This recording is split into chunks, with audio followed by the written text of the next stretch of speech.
Hola amigos, ¿cómo están? Bienvenidos al canal de YouTube Entrenamiento en Áreas Críticas y bienvenidos a Spotify, 15 minutos en la UCI, este podcast académico dirigido a profesionales de la salud.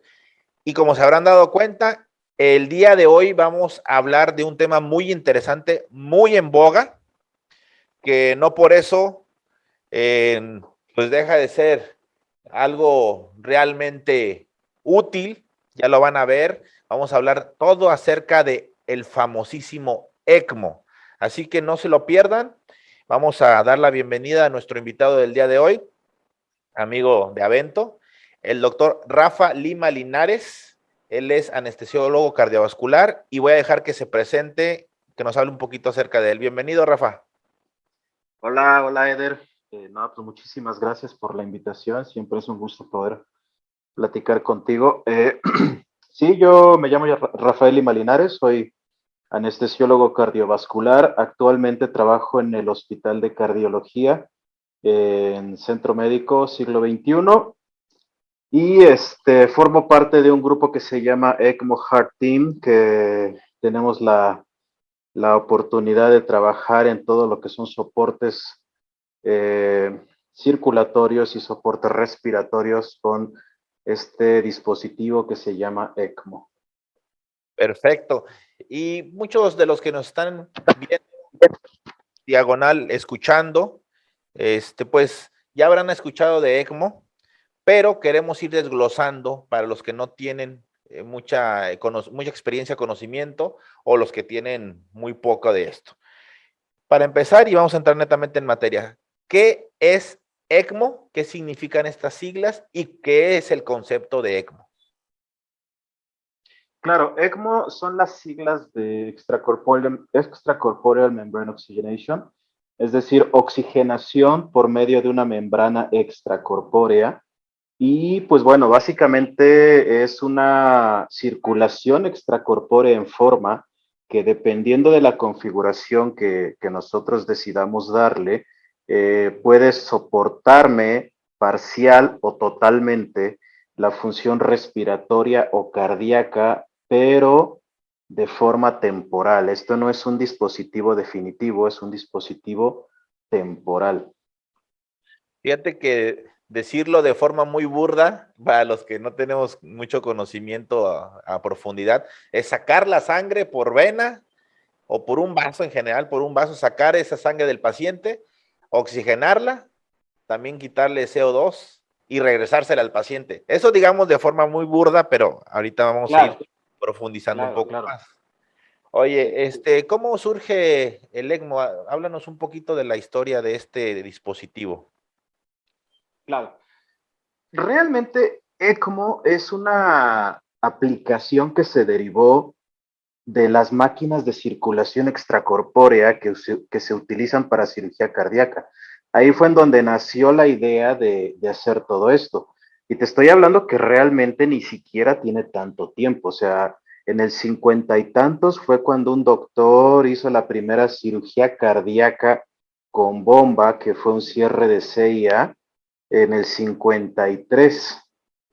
A raíz de esto se empezó a generar esa idea de buscar otras aplicaciones en donde pudiera funcionar este dispositivo.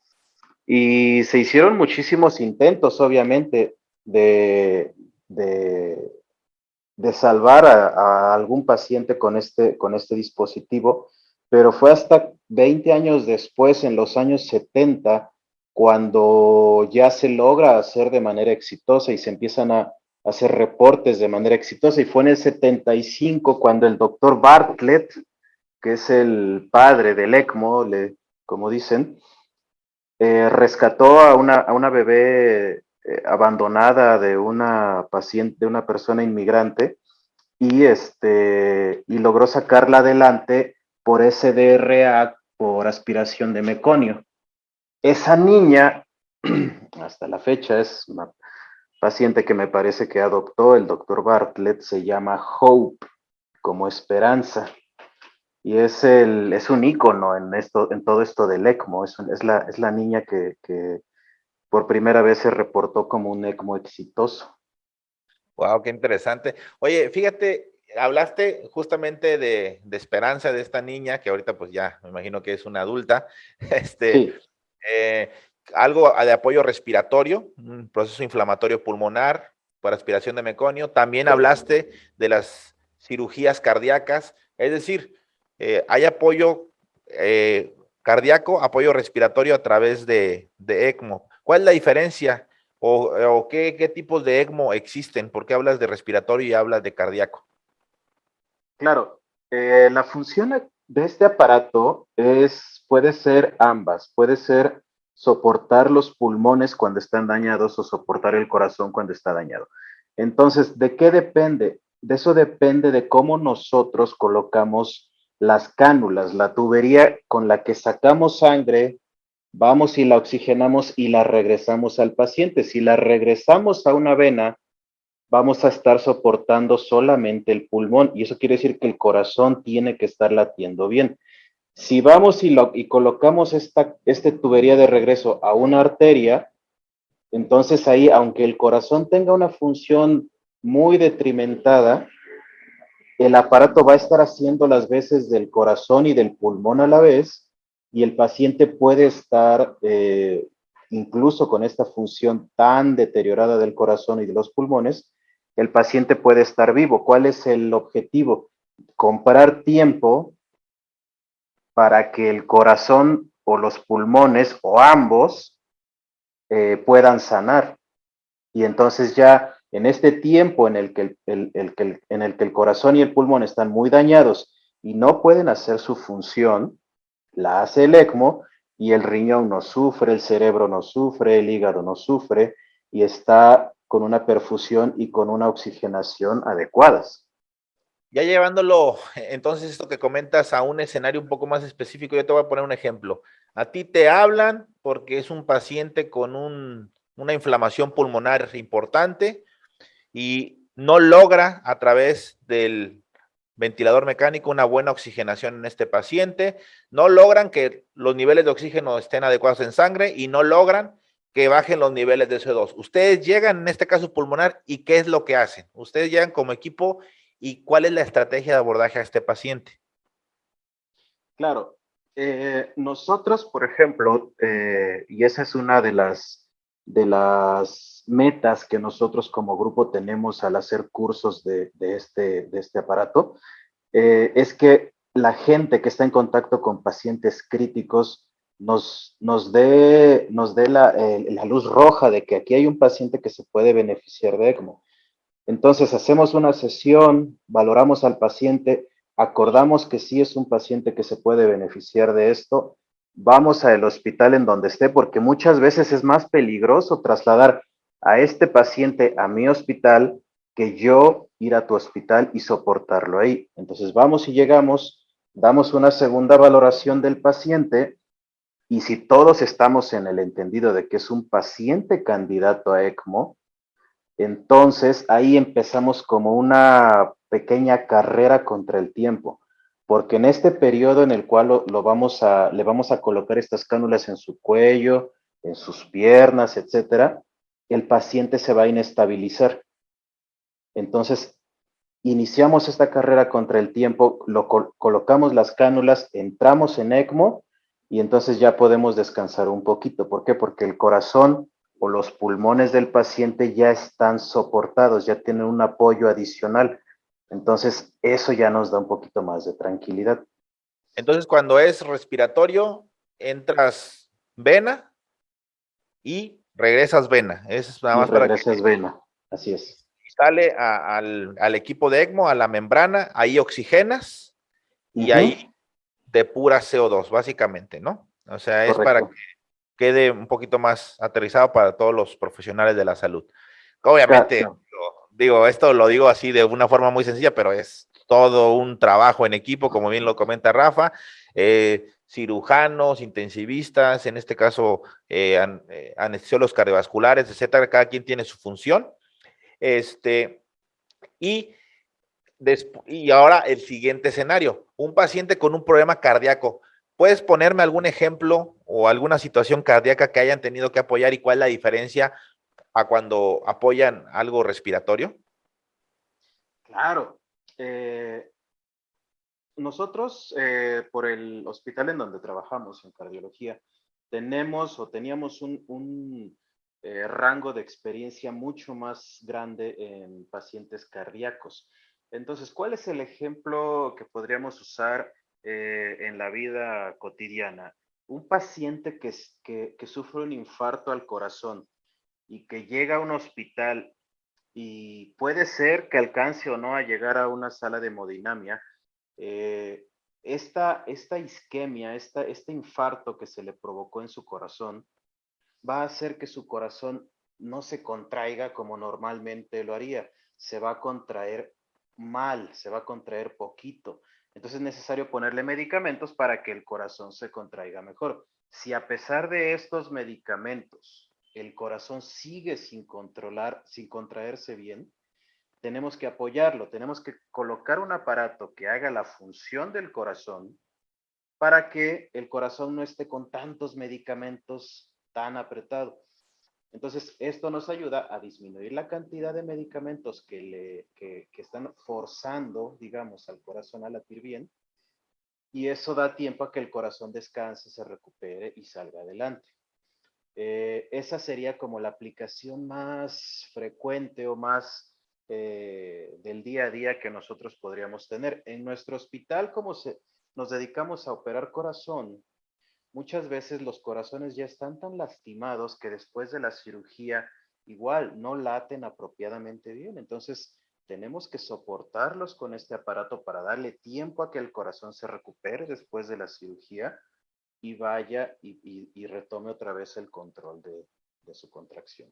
En esos casos cardíacos, entonces no se utiliza el veno venoso, ahí es veno arterial, ¿es correcto? Ahí es veno arterial, ahí extraemos la sangre de una vena gruesa de las piernas, la sacamos a la máquina la acelera, la oxigena y va y regresa a una arteria, que es una de las arterias principales de nuestro cuerpo que se llama aorta. De esta manera nosotros aseguramos eh, que le va a llegar suficiente sangre, oxígeno y oxígeno a todos los órganos del cuerpo, incluyendo el cerebro, riñones, hígado, etcétera. Entonces, de esta manera, el paciente está con todos sus órganos vitales perfectamente perfundidos. Perfecto.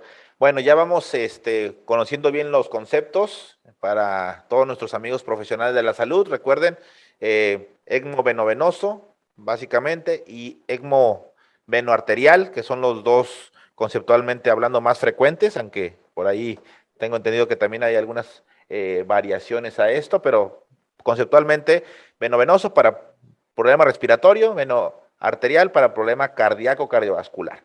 Ahora bien, Correcto. Ahora bien, cuéntanos ya netamente escenarios propiamente de lo que ustedes como grupo han participado, pues sea exitoso o no sea exitoso, pero casos que te hayan marcado con pacientes y usando ECMO.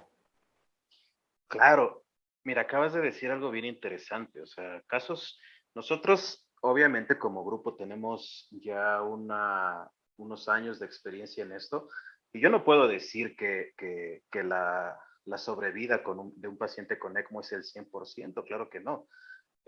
¿Por qué? Porque estamos hablando de pacientes cuya posibilidad de fallecer sin ECMO es cercana al 90% o más. Entonces, sí, definitivamente muchos pacientes, a pesar del ECMO, van a fallecer. ¿Cuál es la idea que yo quisiera transmitir hoy? Es que entre más temprano podamos colocar a un paciente en ECMO, las posibilidades de que él salga adelante son mejores. Nosotros, por ejemplo, en el grupo tenemos la ventaja de tener diferentes especialistas por ejemplo, en casos de ahora de COVID, hemos tenido pacientes que de verdad tienen los pulmones deshechos y pues bueno, después de mucho tiempo y de mucho esfuerzo logran salir adelante. Hay pacientes que desafortunadamente, a pesar de todo esto, la lesión es tan grave que ni con ECMO van a lograr salir adelante.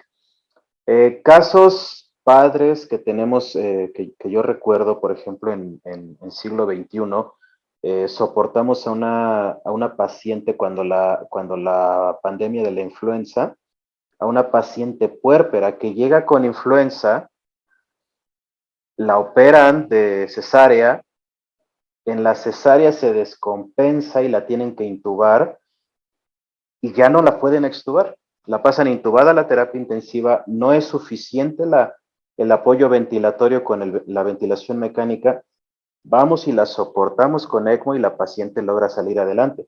¿Cuál es lo padre de esto? La paciente cuando la anestesiaron jamás conoció a su bebé. Y entonces vamos y nosotros la mantenemos en ECMO y la mantenemos sedada y la mantenemos dormida. Y no es sino hasta que ella sale de todo este problema que ella, no sé, 3 o 4 meses después conoce a su bebé. Entonces, ese tipo de casos son los que realmente te dicen, oye, ¿sabes qué? Pues bueno, es que sí es un problema, son muchos gastos, sí es un trabajo muy agotador, pero sí es un trabajo que vale la pena hacer, sin duda alguna. Ya casi el niño lo salió a inscribirlo al kinder, casi, casi, pero Casi, valió la pena. casi. No, y el esposo de ella, de esta paciente, cuando nosotros lo fuimos a colocar, digo, realmente pues era una paciente joven y el esposo lo que nos preguntó así directamente, doctor, si fuera su esposa, ¿usted la soporta? Ah, pues difícil, ¿no? Pero pues vaya, yo desde mi perspectiva, si fuera mi familiar, sin duda lo haría, sin duda. Fíjate que yo voy a hablar desde la contraparte, porque aquí, pues, equipo de ECMO, el Team ECMO vamos a decir, son médicos de los médicos. Ustedes son médicos de los médicos, porque nosotros debemos, como clínicos o quirúrgicos, activar oportunamente a estos pacientes. Entonces, gran parte de el secreto de que los pacientes tengan también buen pronóstico con ECMO es que les hablemos o activemos ECMO de forma oportuna. Y yo siempre les pongo el ejemplo, es un paciente con SDRA, con un proceso inflamatorio pulmonar importante, y nosotros ya lo sedamos, lo intubamos, lo ponemos en ventilación mecánica, no logramos metas de ventilación mecánica, está pronado y decimos, ya, ¿qué más hay? Pues no se les olvide que ECMO ahí está. Desde el momento en que ustedes vean que no logran metas en general de su paciente, en este caso del ejemplo respiratorio, tienen que comenzar a pensar en activar al equipo de ECMO para que vengan y lo soporten oportunamente. Porque luego, aquí viene la otra pregunta. ¿Cuándo sí?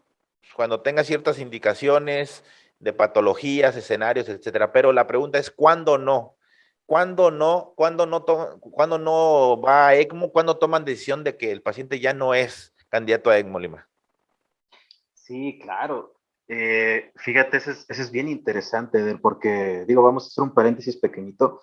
Desafortunadamente, no en todos los hospitales tienen este dispositivo y desafortunadamente el entrenamiento en este dispositivo es muy escaso. Entonces, sí hay indicaciones a partir de qué momento yo voy a colocar un paciente en ECMO, pero hay que hacer una connotación bien importante. Estamos en México y hay que sentarnos en nuestra realidad.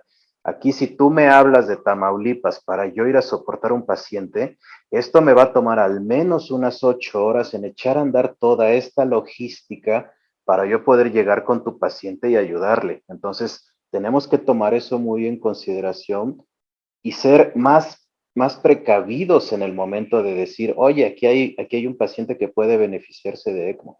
Hay que irnos un poquito más atrás de las indicaciones internacionales y avisar, oye, ¿sabes qué? Aquí puede haber un candidato para ECMO. Ok, vamos y lo vemos. Sí, sí puede ser que le toque y lo vamos siguiendo en el tiempo. Si de pronto sí ya se activa la alerta, nos vamos inmediatamente. Bueno, ¿qué pacientes no se van a beneficiar de ECMO? Pacientes que tengan un daño cerebral severo no compatible con la vida. Pacientes que tengan sangrado en alguna parte de su cuerpo que sea muy peligroso. Es decir, nosotros para poder sacar la sangre del paciente al ECMO y regresarla tenemos que anticoagularlo, es decir, no va a dejar de sangrar si es que él tiene sangrado en su cabeza, en su aparato digestivo, donde sea.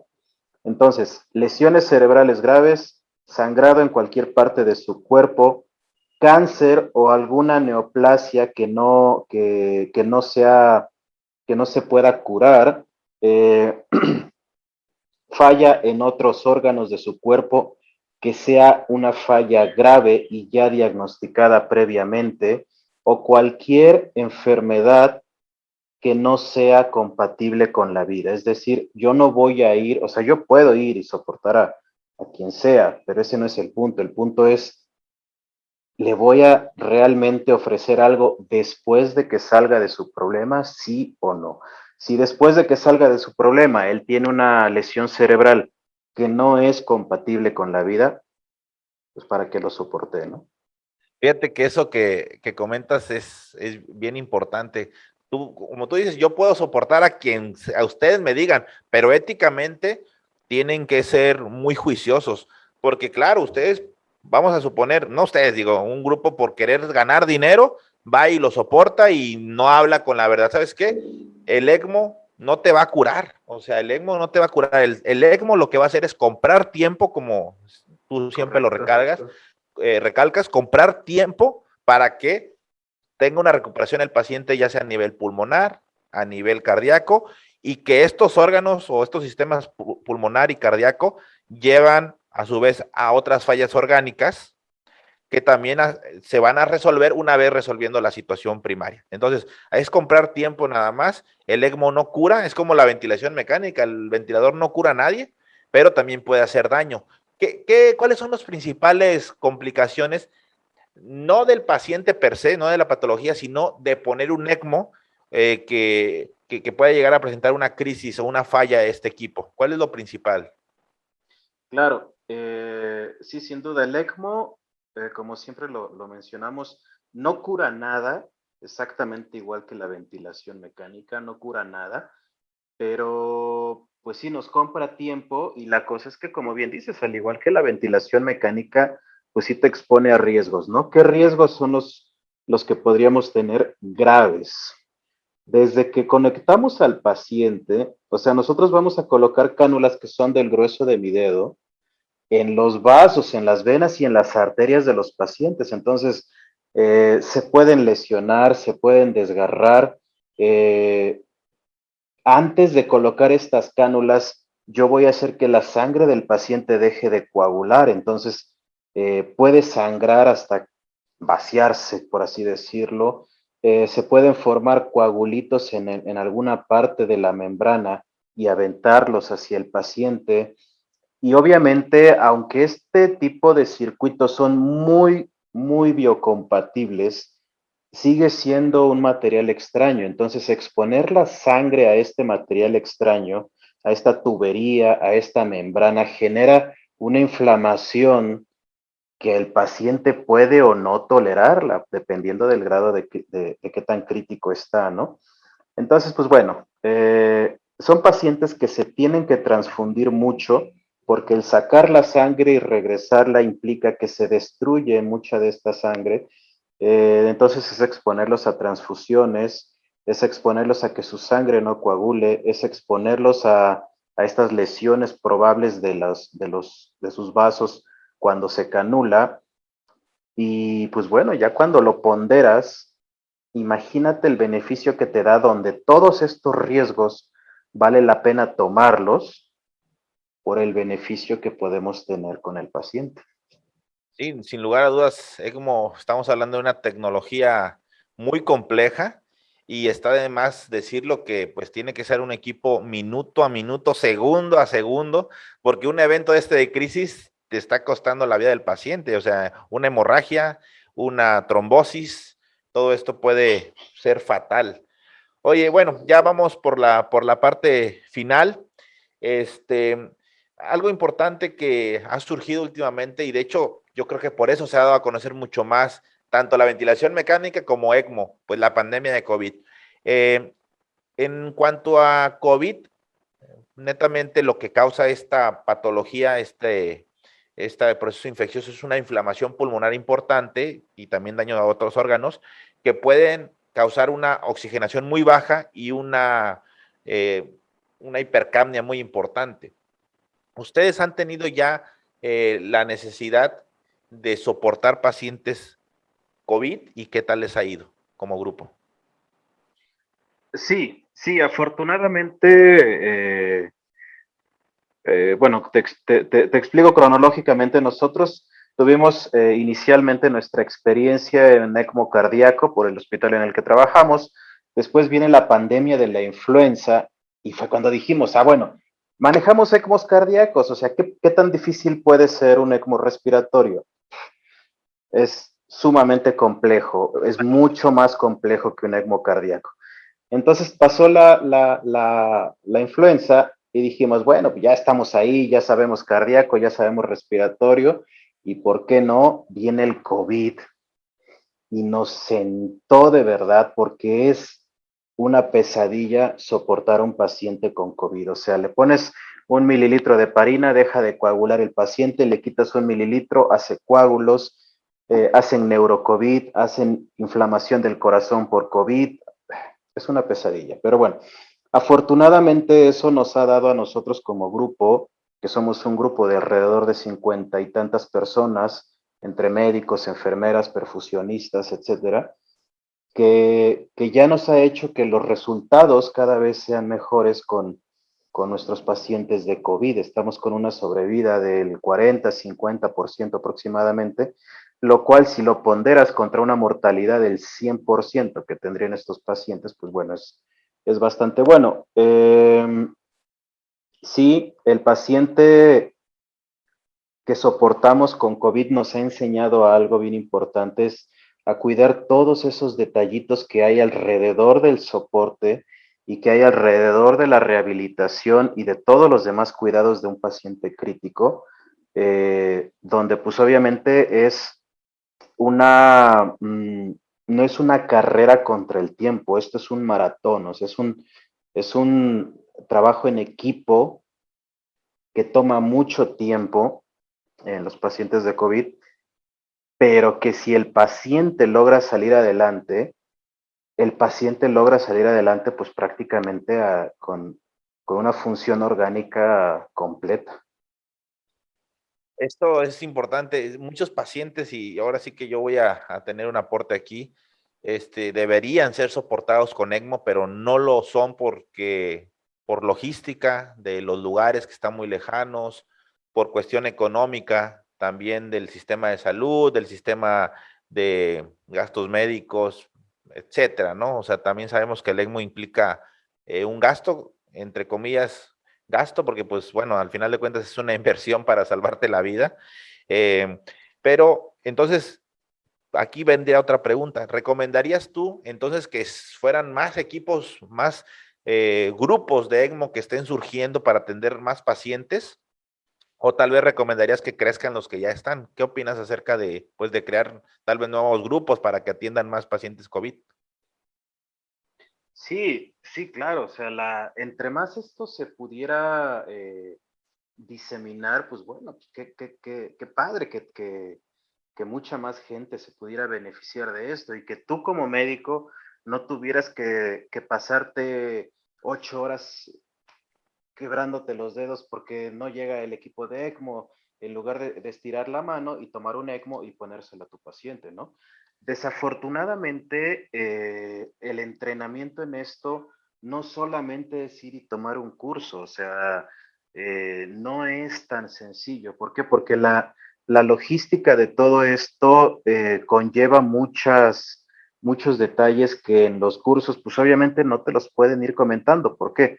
Porque dependen de tu realidad, de tu hospital, de qué recursos tienes, de qué personal tienes. Y algo que nosotros tenemos muy claro es que el personal que está o que tiene que estar involucrado con esto, la verdad es que se tiene que apasionar de esto porque son horas de cansancio extremo que pues tienes que aguantar y que de verdad te tiene que gustar esto para que lo hagas y lo hagas bien. Entonces sí, la idea nuestra de manera inicial, por ejemplo, en los cursos que damos, es darles una visión general de lo que es ECMO y que entiendan todo lo que esto abarca. Y ya una vez que tienen esta idea clara, empezar a formar su grupo e ir caminando con nosotros para ir, ir tomando la experiencia de nosotros y ellos incorporarla a su grupo. Entonces, conforme esto va sucediendo, como tomar a un niño que está aprendiendo la bicicleta, ¿no? Lo vas agarrando, se va de ladito, lo vuelves a agarrar y así te vas hasta que ya lo sueltas y se va solito, ¿no? Pero pues esa es la idea de nosotros, o sea, tratar pues primero el paso inicial es que todos los médicos que tienen pacientes críticos sepan cuándo sí y más importante, sepan cuándo no. Ya una vez que lo sepan, bueno, entonces, ¿y qué tal si tienen una máquina ahí y ya nosotros vamos y les ayudamos? ¿Y qué tal si está muy complejo? Bueno, entonces voy por tu paciente y me lo traigo. Ya. Entonces, el chiste es ese, es hacer esas comunicaciones con los médicos para ir buscando la forma en la que mejor se beneficia al paciente, ¿no? Y no hay una receta de cocina, o sea, cada paciente es bien diferente y paciente a paciente es irlo evaluando, ir viendo qué tiene, cómo se beneficia más y sobre eso vamos actuando. Perfecto. Bueno, ya vamos por las últimas preguntas. Ya hemos dejado claro en qué pacientes, qué escenarios, pulmonares, cardíacos, cuándo venovenoso, venoarterial, cuándo sí, cuándo no, poner un ECMO. Y ahora viene una pregunta muy cruda. ¿Qué evidencia hay del uso de ECMO en pacientes críticos? Depende mucho del escenario. Por ejemplo, te voy a hablar del que tiene mayor mortalidad, es decir, en donde hay una menor evidencia de que realmente sirve, que es en los pacientes en paro. Ah, Un ya. paciente en paro que tú pudieras soportar con ECMO, es una situación bien difícil, porque realmente ahí sí vas corriendo contra el tiempo. Entonces, en esos pacientes la mortalidad está entre el 80 al 90%. Entonces, sí, realmente no es tanto el beneficio, pero ¿por qué? Porque dependes de que la gente que está ahí en un paro, después de 15 o 20 minutos que el paro es refractario, tienes que correr y armarte una máquina en menos de media hora, canularlo en menos de media hora y meterlo en ECMO en menos de media hora. Entonces, eso hace, por ejemplo, en mi hospital en cardiología, tenemos la capacidad de hacerlo. ¿Por qué? Porque hay un perfusionista que se arma esta máquina en 20 minutos. Entonces, sí podemos hacerlo, pero hacer esta logística en un hospital que no está acostumbrado a manejar pacientes graves, a canular y armar una bomba, sí es bien difícil. Por eso ahí la sobrevida es baja. En un paciente infartado, que es lo más común, que para lo cual se usa ECMO circulatorio o ECMO venoarterial, estás hablando de una sobrevida de alrededor del 50 al 60%. Otra vez, en mi hospital, que es en lo que nos dedicamos nada más, tenemos una sobrevida un poquito más alta. Y en ECMO respiratorio, en COVID, sí oscila mucho y te puedo decir que la sobrevida reportada internacionalmente anda entre el 40 al 50%. Hay grupos que han reportado más del 60 al 70%. Entonces, en COVID, en un SDRA no COVID, podríamos apostar que va hasta el 70-80%. Entonces, te digo, depende mucho del escenario y desafortunadamente, bueno, pues no hay estudios tan fuertes y tan pesados como para decir, bueno, vamos a comparar manejo de, ese de una neumonía severa con ECMO y sin ECMO. Entonces, no hay estudios tan pesados como para que digan definitivamente el ECMO sí sirve o definitivamente el ECMO no sirve. Ajá. Todavía no hay estudios tan pesados al respecto, pero seguro que ahora después de la pandemia, pues bueno, se van a empezar a hacer y van a dar algo que yo creo que va a ser optimista a favor del ECMO.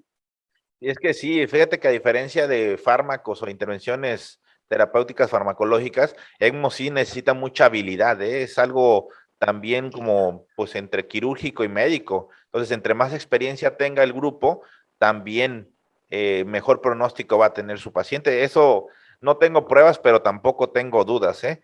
Eso es bien importante que lo tengamos en cuenta, ¿no? Sí. Ahora bien, pues ya hiciste una predicción, que tú dices, yo no tengo dudas que el ECMO va a tener una muy buena evidencia y va a demostrar, de hecho ya está demostrando, hay estudios donde obviamente les va mejor cuando pones oportunamente a un paciente que tiene COVID con ECMO y al que no lo pones, o sea, la mortalidad sí le anda más del, diferencia entre el grupo más de 10 o 14% entre uno u otro, o sea, vale la pena ponerlo.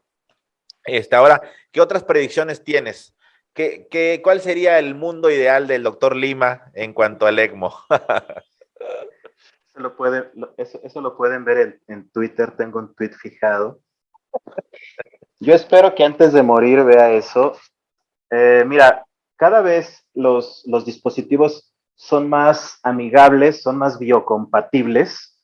Yo creo que apenas se haga más biocompatible la tubería, la membrana, etcétera, eh, la necesidad de ventilar a un paciente cada vez va a ser menor. Es decir, en una neumonía severa, pues si en lugar de intubarte y dejarte dormido y dejarte sedado, que eso pues también tiene obviamente sus consecuencias, que cuando es necesario, pero ni modo, ¿no? O sea, digo, y te lo está diciendo un anestesiólogo que vive de eso, eh, cuando es necesario, en lugar de ventilar y de ponerte un tubo en la garganta y de que una máquina esté respirando por ti, entonces en lugar de eso, voy y te pongo una cánula en el cuello, una sola cánula, con la cual te estoy extrayendo y te estoy regresando sangre, y ya no necesito intubarte ni hacer que un ventilador respire por ti, y tú estás despierto, estás comiendo, estás rehabilitándote, estás haciendo ejercicio, estás caminando, pues imagínate, o sea, la premisa es que teóricamente debería de irle mejor al paciente, que la rehabilitación pulmonar debería ser mejor, pero pues como bien dices, o sea, no tengo evidencia de ello, pero tampoco tengo dudas de que es mejor.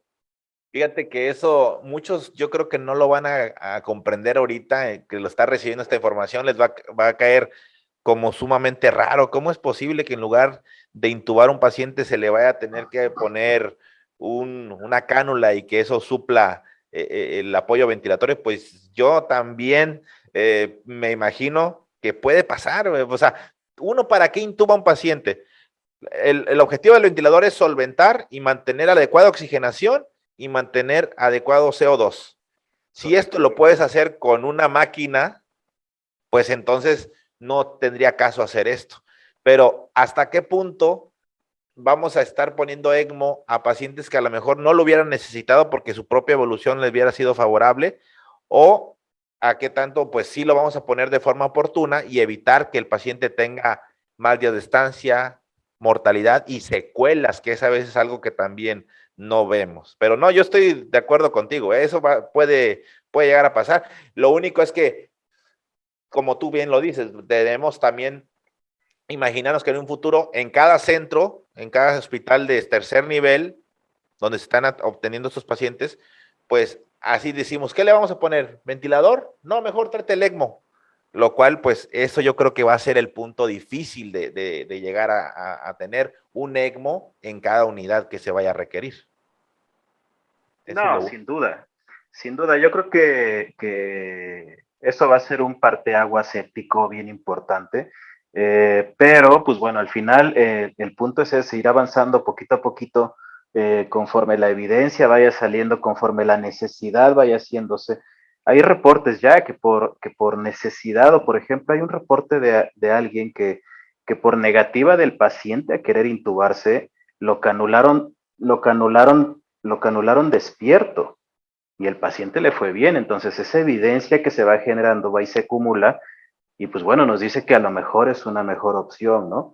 Pero pues bueno, al final somos médicos y tenemos que brindar la mejor opción al paciente y considerar incluso los costos, porque obviamente esto es una tecnología sumamente costosa, tanto en cuestión de gente como en cuestión de insumos, y apenas se abarate más, pues vaya, caray, nos va a ayudar muchísimo a poder generar esa evidencia de que puede o no servir un poquito más o un poquito menos que la ventilación mecánica, ¿no? Hasta ahorita te puedo decir que no lo sabemos. Lo que sí te puedo decir es que un paciente, de nuestros pacientes, nuestro protocolo es que si después de intubado en 12 o 24 horas no vemos el resultado que queremos, el paciente va y se mete en ECMO. Y los resultados que hemos tenido son bastante buenos. ¿Por qué? Porque el paciente apenas está, después de 24 horas, se extuba, se despierta, empieza a comer, se empieza a rehabilitar y el paciente le va bien. Pero Sí, pues obviamente son pacientes muy peculiares. sí, son pocos los que pueden. En estos momentos, octubre de 2021, ya después cuando vean este podcast, alguien, no manches, en 2021 todavía intubaban a los pacientes en lugar de ponerles ECMO, pero El ahorita doctor Zamarrón y el doctor Lima lo predijeron. nos tachamos de locos, pero fíjate, claro, eso que comentas es bien importante. Ahorita en estos momentos hay muy pocos pacientes que tienen ese gran beneficio que tú comentas, porque pues, deben de estar en un centro de ECMO para que tengan esta fortuna. Y otra cosa es que el ventilador mecánico es antifisiológico. El ventilador mecánico te mete puras presiones positivas y sin lugar a dudas eso es un daño pulmonar extra, no por iatrogenia, no por algo más, simplemente por cuestión de funcionamiento del propio ventilador y punto. Y No es hay más. necesario totalmente. De acuerdísimo. Bueno, perfecto. Hemos llegado ya a la parte final de este podcast. Si llegaste hasta acá, recuerda darle like en el canal de YouTube, seguirnos en los demás podcasts en 15 minutos en la UCI de Spotify. Y doctor Rafa Lima, ¿en dónde te pueden seguir y dónde pueden seguir a tu equipo de ECMO? Sí, en Twitter estamos como Doctor ECMO, ahí subo habitualmente casos e información que yo considero relevante para todo esto del ECMO.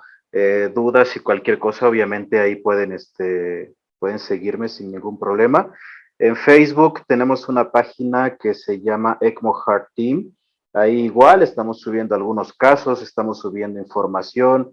Estamos subiendo información de los cursos que estamos organizando y que estamos haciendo.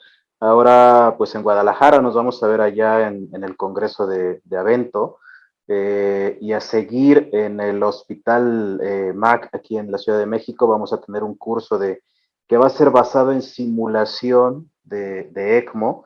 Va a estar muy bonito. Entonces, ahí en esta página, ECMO Heart Team, pueden seguirnos y pueden ir viendo la información que vamos poniendo ahí. Perfecto. Pues muchas gracias por esta información que estamos seguros que le va a ser de mucha utilidad a los profesionales de la salud y también tratamos, si se dan cuenta, hacerlo de una forma, un lenguaje bastante sencillo para que población en general también conozca más este concepto que se llama ECMO, la famosísima circulación extracorpórea, que pues cada vez va a servir más a nuestros pacientes. Muchas gracias, Rafa, por tu tiempo y esperemos vernos posteriormente. No, hombre, gracias a ti, Eder, por la invitación. Gracias a todos los que hayan escuchado y cualquier cosa, pues aquí andamos al pendiente. Perfecto. Bueno, pues nos vemos en la próxima. Bye. Cuídate. Nos vemos en Gracias. Guadalajara. Un abrazo. Bye.